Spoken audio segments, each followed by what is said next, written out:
right, folks, welcome back. This is Bear Clan's Hiking Sedona podcast, and today I've got a special guest with me. Lina Rueda is here to talk with me today. I've known her for, I don't even know how many years. I think it's been like 4 or 5 years I've known of you. I think we've met a couple of times.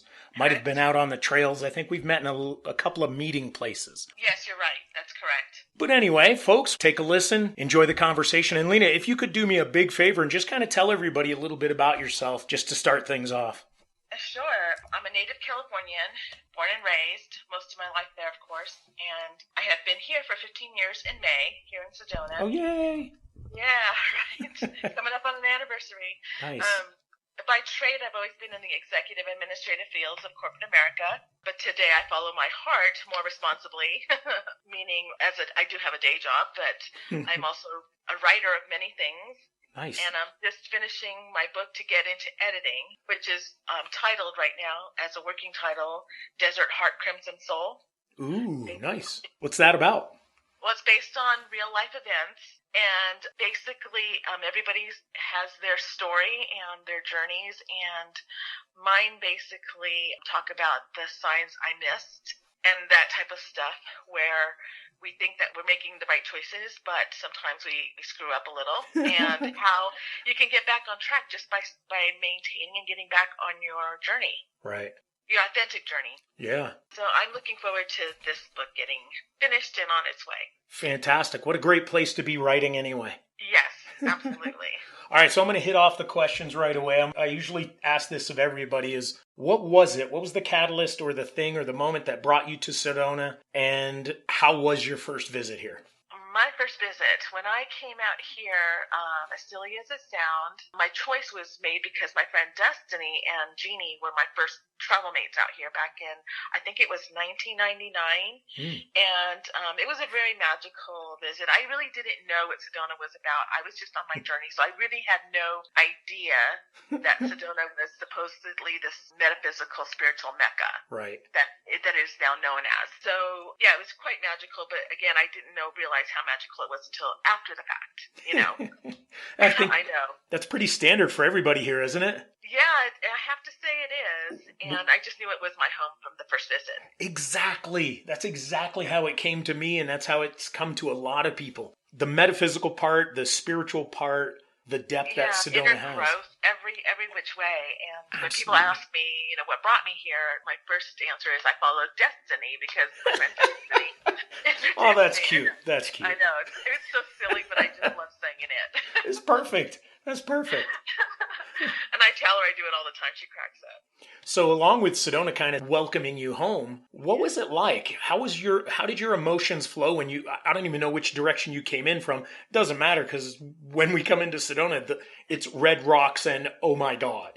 So how? Oh yes, when we first drove out, Destiny actually was our driver for that trip, and we came in through Kingman. So when you're traveling down the switchbacks of Oak Creek Canyon, and the beauty is already amazing with all the trees, it was just beautiful. So it was in bloom. It was in the middle of summer, so we were very cozy in those trees. And then all of a sudden, the red rock starts to bleed through the trees and the branches and emerging, and then these gorgeous red rocks to your left just start right in front of you. So that was my first impression. Wow. Yeah.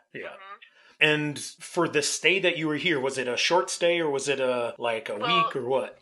No, from that point I came out twice a year to just stay in touch with Sedona till I moved here. But I would say at least 4 days. That's my minimum when I'd come out here, 4 days at least. Right. Because you can get more done. It just seems like you can. Yeah. On the short visit, being from California, driving out, it was a long drive, but it was a nice weekend. Right. Absolutely. So what kind of activities did you do? Was it mostly here for the hiking, or did you kind of do the touristy things as well? When I came out here, I also met some of the musicians back in California when they were doing little house concerts in California through the spiritual communities, like in Laguna Beach and stuff like that. Right. So I knew a lot of people in Sedona before I actually moved here. So when I came out here, I would go to their events, their musical events, which were really just easy and nice and different from LA, different from being in a regular, city. That's what we would do when we'd come out here. There wasn't really, I did the whole, what do you call it, the sweat lodges and the different spiritual journeys they take you out on the land to do. Right. And I found that in the moment that I did them with a couple of the locals here, they were fine, but I actually found talking to the locals offside of the marketing side of the locals doing their jobs out here in their businesses, I found that to be much more connecting and more easy, insightful, maybe more authentic, insightful. Nice. And that's where we went every time we'd come back. There you go. But yes, we also did hike the local trails. Yeah, we've gone up to Westfork. We did all of them. I want to say over the first 2 years we were here, we did all the vortices type trails, but on our own. Right. And have you always been kind of an outdoorsy person? Has it been part of your blood, or did Sedona kind of bring something different to you? No, I have been hiking since I've been in my 20s back in California. There was a very mystical place called Monrovia Canyon, where I took people on journeys also because it's so magical out there. But that's where I started my hiking. Then we do the Santa Anita, as there's a canyon. I mean, I did hiking in my 20s. Right. I liked camping. On our first visit out here, we camped at Dead Horse Ranch. Oh, perfect. Yeah, exactly. It was away from Sedona, but outside of Sedona enough to come in and just enjoy that tourism back in the early 2000s. Right. And now that you've been a resident for quite a bit, what kind of hiking do you do now? What is your, I'm not going to ask you the favorite hike yet, but just what kind of hiking do you do? Do you find yourself? When I hike, because I'm also a site steward for the United States Forestry Service, I have been able to expand my hiking ventures off trail to check on some of those ruins for any graffiti. The graffiti, right? Yeah. So I do that. We check on the ruins to find out what's been reclaimed naturally versus messed up and littered and stuff like that. Right. Thank you for that, by the way. I'm part of the Forest of Friends, so it's kind of in the same vein, but it's a tragedy when we see ugly things happen. It's not just here in Sedona, but it's kind of hard to see it often and to see some little bit of destructive attitudes going out on the trails. That's unfortunate. Yeah, that's a little bothersome, but again, you realize that it does happen. It's just as long as you're not participating and partaking in it. Right. Welcome. Yeah, absolutely. So I will ask you, what's your favorite hike if you have one, or if you can't, just let me know. What do you enjoy the most? Well, my favorite hike is Westfork because we go back so far through the water. A lot of the tourists won't walk through the water unless you're a hiking tourist. Right. But a lot of them don't go beyond the water, and you can actually walk through that water. It's absolutely. So beautiful out there. That is one of my favorites, but I don't do it often because it gets busy on the weekends nowadays. Yes. Boynton is a very magical and beautiful hike just to be in nature and quiet. Absolutely. Since you got here, things have changed considerably with the trails. How do you feel that the trails, and of course working closely with the Forest Service, you know the efforts that are going into making Sedona spectacular, but how do you think the things have changed from the early days to today? Well, they are much easier to find, and they're easily marked, and they do have the maps there, and they are very used. These maps, I think it's hysterical that they're all used, but then people use their fingers to run them so that they kind of wipe out the little areas that you're supposed to get to. Have you noticed that? Yes. But they have done their best to keep those trail markers there. And, of course, there's lots of tourist or local-made markers called cairns that they don't like you to put up because but they do have the forestry markers, which are the ones that you really should follow because unless you know your bar of hiking experience, you don't go off trail out here because it could be dangerous for you. Absolutely. And has things changed in Sedona since you've moved here? It has changed dramatically, actually. And how so? Well, I mean, this will go into a little bit of politics for those that want the tourism and those that don't, but I'm going to try to stay somewhere in the middle. Yep. because it's kind of my nature. Yep. But while I enjoy having people here, I just feel like the government, the city government, working with the ADOT, working with our chamber, has sent a lot of mixed signals as to what they really want for their community. Yeah. And so I feel like the traffic hadn't been handled prior to getting tourism out here, where the tourists can get as much as the locals. And that's really what I would like to see, but I'm not quite seeing it happen that way. So I think the locals I'm not telling them what to do, believe me. Yeah. I just feel like as locals, we should be grateful that the tourists are coming out here, and as tourists, I just feel like they should be open to the idea that locals are going to embrace you, or a little bit, but moreover, I just feel like they need to be prepared for traffic. Yeah. Absolutely. I say that in my podcast about safety. It's one of the top 2 things I say is it ain't about the trails yet. No. Get into Sedona safely and then worry about the trails later. That I 100% agree, because it's a little tricky. Yeah. And always be prepared to spend time on the road, especially during the holidays. Yeah. That way, if you're already coming in prepared to know that there's traffic certain hours of the day out here, then your trip isn't so ridden with, oh my God, oh my God, what am I going to do next? How do I get out of this? And then you're you don't get edgy, and then you can still enjoy it. No, just understanding that there is traffic. You're kind of talking from somebody that's come through California traffic. So, you get people from LA coming out here and they're going, what traffic are you talking about? Yeah, but if they're coming over here to relax and they're stuck in an hour of traffic, I don't want them to find a way around to turn around in either. Yeah. Well, that's the troubles of being a small little place with only a couple of entranceways. Yeah.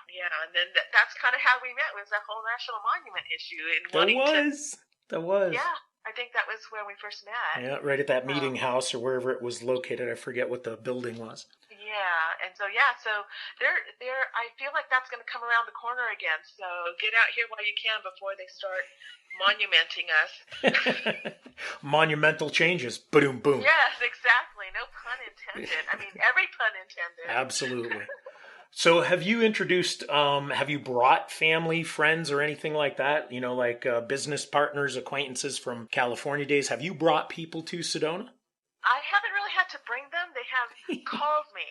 I'm coming out. And while I know we get to see each other, sometimes I know it's just to get an edge on what's happening. Right. And maneuver around. But I have seen many of my high school friends have come out to see me specifically. And if I'm working, I send them to the best places that I know that they're going to enjoy without the cluster of tourism.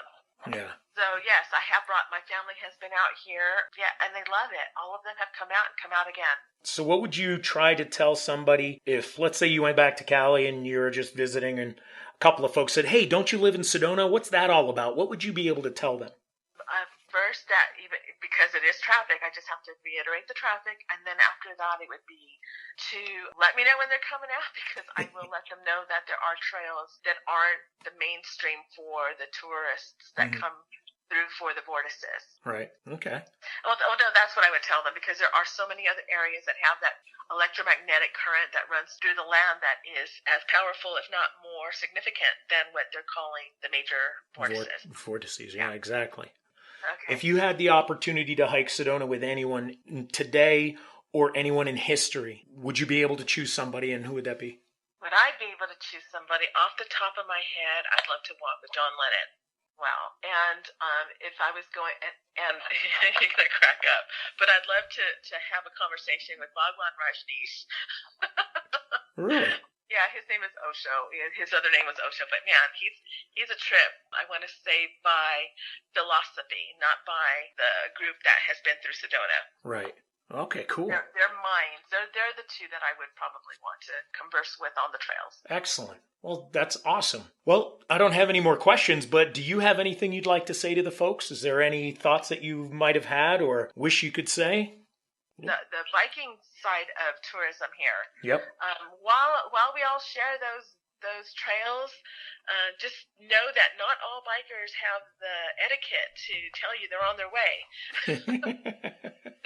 So just be prepared for bikers on the trails sometimes, especially on a beautiful scenic blue sky day, because that's when they normally are out and about in droves. Right. I guess one of the things would be keep an eye on the trailheads, and if you see that it's open to bicyclists, then always be prepared for it. Absolutely. There's nothing more exciting than to have a bike right behind you and giving you that last second of, hey, on your left, and scaring the bejeekies out of you. You'll have an urge to give them some sign signals, but the bikers should be giving the hikers the right of way, but it does not always happen that way. Yep. Our trails are pedestrian, they're bikers, and they're equestrian. Yeah, and the horses have the right of way. They always should, man. In my opinion, it should be theirs to play, but we do what we do. And enjoy the wildlife, because it is out there. And just stay on your trails if you're not sure, because some of those animal trails can send you off into beautiful areas, but also tricky areas. Absolutely. Well, awesome. Thank you very, very much for your time. It's beautiful to talk to you, even though it's on the phone. I wish I could have been there. That's all right. So thank you very much for listening in, folks. And Lina, thank you again for spending some time with us. Say goodbye to everybody if you could. Well, enjoy your trip out here, and maybe we'll run into each other. Maybe literally. Who knows? Exactly. Have a beautiful day, Lina. And folks, thank you very much for your time and listening. We will catch you next podcast.